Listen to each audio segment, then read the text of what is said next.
নমস্কার। আজ আমরা ব্রিক্স সম্পর্কে কথা বলবো।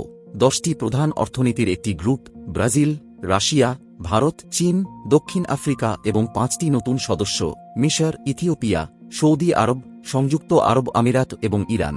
এই দেশগুলি একসাথে বিশ্বের জনসংখ্যার প্রায় 5 এবং বিশ্বের জিডিপির প্রায় 3 প্রতিনিধিত্ব করে।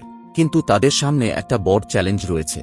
রাজনৈতিক, সামরিক ও অর্থনৈতিক সমস্যার পাশাপাশি সাংস্কৃতিক ও ভাষাগত সাম্রাজ্যবাদের বিরুদ্ধে প্রতিরোধেরও প্রয়োজন রয়েছে। প্রতিটি ব্রিক্স দেশের নিজস্ব প্রাথমিক ভাষা রয়েছে এবং কিছু, যেমন ভারত এবং দক্ষিণ আফ্রিকার একাধিক অফিসিয়াল ভাষা রয়েছে। এই ভাষার পার্থক্য বাণিজ্য, কূটনীতি এবং সহযোগিতায় বাধা সৃষ্টি করতে পারে। যোগাযোগ অত্যন্ত গুরুত্বপূর্ণ এবং ভুল বোঝাবুঝির গুরুতর পরিণতি হতে পারে। সুতরাং ব্রিক্স দেশগুলি কিভাবে এই চ্যালেঞ্জগুলি মোকাবেলা করছে এবং আন্তর্জাতিক সম্পর্কের ক্ষেত্রে ভাষাগুলি কী ভূমিকা পালন করছে সে সম্পর্কে আরও জানতে আমাদের অনুসরণ করুন।